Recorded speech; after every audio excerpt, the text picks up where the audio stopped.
Hello guys, good morning, Radhe Radhe. आज का ये वीडियो मैं जो बोर्ड का एग्ज़ाम बच्चे देने जा रहे हैं और जिनका भी ड्राइंग सब्जेक्ट है, जिन्होंने भी ड्राइंग लिया हुआ है, 12th के बच्चों के लिए है बेसिकली, क्योंकि 12th है, 10th हैं। आप सभी बच्चे मेरा आज ये वीडियो ज़रूर ध्यान से देखें, क्योंकि मैं 2-3 दिन से देख रही हूँ, काफ़ी सारे बच्चे क्वेरी कर रहे हैं, पूछना चाह रहे हैं कि कैसे क्या करें। तो बच्चों, पहली चीज़ तो ये है कि आप कंफ्यूज मत हों और आपका क्वेश्चन पेपर 3 पार्ट्स में रहता है। हाई स्कूल वाले अगर बच्चे हैं तो आपको जो आपके एमसीक्यू वाले हैं, क्वेश्चन आंसर, उनको आपको ओएमआर शीट में करना रहेगा। तो उसके लिए तो आपको ओएमआर शीट फिल करनी होती है। उसके अलावा जो आपका पोर्शन आता है, आलेखन का आता है और आता है आपका स्मृति चित्रण का बच्चों। तो मैं आपको ये बताना चाहूँगी कि सबसे पहले तो आप ये जो आलेखन का पोर्शन है, कलरिंग वाला, ठीक है, तो उस कलरिंग वाले पोर्शन को आपको पहले तो क्वेश्चन को समझ लेना है, बार बार पढ़ना है।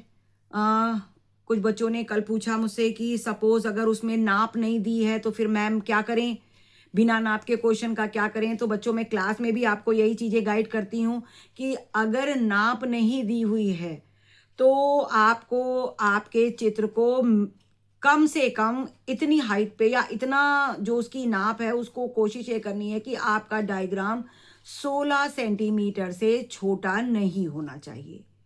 ठीक है, ये बात आप अपने माइंड में सेट कर लें, बिल्कुल परेशान होने की ज़रूरत नहीं है। फिर वो 16 सेंटीमीटर का आप वर्ग बना सकते हो, 16 सेंटीमीटर का आप सर्किल बना सकते हो, रेक्टेंगल बना सकते हो, कोई भी, ठीक है, आउटर साइड आप कोई भी ड्रॉ कर सकते हो, चूंकि वहां पर मेंशन नहीं है नाप। और अगर आपकी नाप मेंशन है तो फिर आप सबसे पहले तो उस नाप को क्लियर करेंगे, फिर उसके बाद ही आप उस आलेखन वाले डायग्राम को बनाएंगे। आलेखन वाले डायग्राम में बनाने में आपको देखना ये रहता है कि जैसे मान लीजिए आ जाता है कि पर्दे के लिए आलेखन बनाए, तो बच्चों जो चीज़ दी गई है उसका पहले तो आप नाप बना लेंगे, पूरी बॉर्डर लाइन खींच लेते हैं। उसके बाद जो भी चित्र कहे जा रहे हैं उसमें सपोज फूल, पत्ती या कोई जलीय जीव मतलब जो पानी में रहने वाले जीव हैं, ठीक है, कीट पतंगे आते हैं तो फिर आप उसमें से जो उड़ने वाले हैं जैसे तितली है, या नाम दिया हुआ है तो बेस्ट है, नाम नहीं दिया हुआ है तो आपको थोड़ा सा समझना रहेगा। या पशु पक्षी दिया है तो पशु पक्षी, उसमें ये नहीं होता कि आपको फला जगह पे ही बनाना है, ये आपका अपना सेंस काम करता है कि अब जो पक्षी है तो उसको आप फ्लावर के ऊपर या ऊपर के पोर्शन में ही बनाएं, या एनिमल दिया है तो उसको बेस के साथ टच करते हुए बनाएं। इस तरीके से जो है आप चित्र में जो एडजस्टमेंट है उनको सही से रखें। दिखा होता है उसमें लयात्मक, तो इसका मतलब यही है कि सबका तारतम्य मिलना जुलना चाहिए। ऐसा ना हो कि जैसे लीव्स आप बना रहे हो तो नीचे की लीव्स बहुत छोटी और ऊपर की बहुत हैवी बना दी, ये कोई मतलब जो है कंटिन्यूटी नहीं होती। तो आपको ये भी सब चीजें देखनी है कि आलेखन मतलब ही यही है कि आप कितना खूबसूरत उसको बना सकते हैं। तो सबसे पहले तो आपको ड्रा बहुत खूबसूरती से करना है, जो भी फ्लावर दिया गया है, जो भी लीव्स हैं उस फ्लावर्स की, आप उसमें अपनी अलंकारिक लीव्स भी डाल सकते हैं, उससे रिलेटेड आप चीज़ें भी बना सकते हैं। लेकिन उसके पहले आपको ये ज़रूर बच्चों देखना रहेगा कि जो चीज़ें डिमांड की गई हैं आप पहले उसको बना लें। और हाँ, एक सबसे इम्पॉर्टेंट चीज़ ये कि जब भी आप डायग्राम बना रहे हैं तो ऐसा ना हो आप इतना ज़्यादा बना दें कि बाद में कलरिंग के लिए आपके पास टाइम ही ना बचे। तो ये चीज़ें आपको अपने माइंडसेट में रख के काम करना होगा कि जो चीज़ें कही गई हैं पहले वो हम बना लेते हैं। उसके बाद अगर आपको लगता है कि आपके पास टाइम है एक्स्ट्रा, तभी आप एक्स्ट्रा चीज़ें उसमें बनाने की कोशिश करें, क्योंकि एक्स्ट्रा चीज़ें बनाने का बेटा कोई नंबर मिलता नहीं है। नंबर मिलेगा जो डायग्राम कहा गया है उसके अकॉर्डिंग, अगर आपने पूरी चीज़ें उसमें फिल कर दी हैं तो नंबर उसी के हैं। तो आलेखन पहले बनाने के लिए मैं इसलिए बोल रही हूँ क्योंकि पहले बना के आप बेस कलर उसके कलर कर लेंगे और उस पेपर को साइड में रख देंगे। ठीक, उसके बाद आप अपना जो स्मृति चित्रण का पोर्शन आता है, कभी कभी क्या होता है कि स्मृति चित्रण में भी 2 पोर्शन कर देते हैं बेटा। तो आप पूरा पढ़िएगा उसको, कंफ्यूज मत होइएगा कि एक में ही मैंने 2 बना दिए हैं तो मेरा हो गया। आपको नंबर फिर उतने ही मिलेंगे। तो ये चीज आपको ध्यान रखनी होगी कि आप जो भी स्मृति चित्रण का पोर्शन बना रहे हैं उसको बार बार पढ़ लें कि कहीं आपका कुछ छूट ना जाए। ठीक, तो अगर 2 पोर्शन में दिया गया है कि ये बनाएं और ये बनाएं, और का मतलब ही यही होता है कि आप दोनों बनाएं। ठीक है, तो उन दोनों को बना के अच्छे से शेड वाली पेंसिल, अगर उसमें छाया दी हुई है तो आप उसका शेडिंग दिखाएंगे। अगर प्रतिछाया भी दी हुई है, क्या प्रतिछाया भी दिखाएं, तो फिर बेटा वो थोड़ी प्रतिछाया थोड़ी लाइट होती है, छाया थोड़ी डार्क रहती है। तो आप 3 तरीके की पेंसिल अपने पास रखेंगे।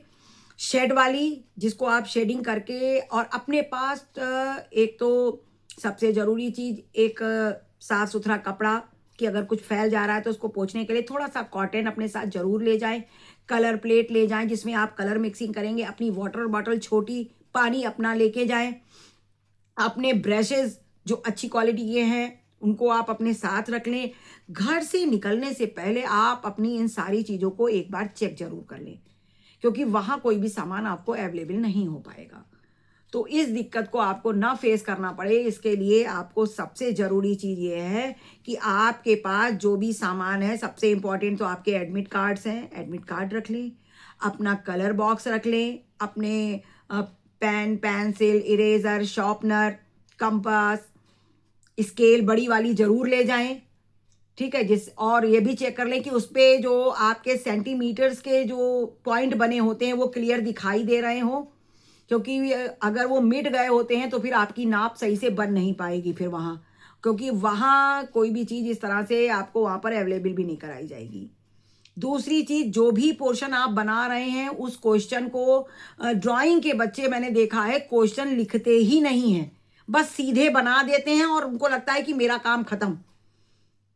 तो बच्चे, आपको अगर अपने मार्क्स बहुत अच्छे लाने हैं तो आपको छोटी छोटी चीज़ें जो मैं आपको बता रही हूँ इनको माइंड में रखना ही होगा, इससे आपके मार्क्स पे असर पड़ता है। तो जो भी पोर्शन आप कर रहे हैं, अगर आप आलेखन कर रहे हैं तो ऊपर आलेखन लिखें, खंड लिखें, फिर आलेखन में जो क्वेश्चन आप कर रहे हैं उस क्वेश्चन को भी मेंशन कर देंगे।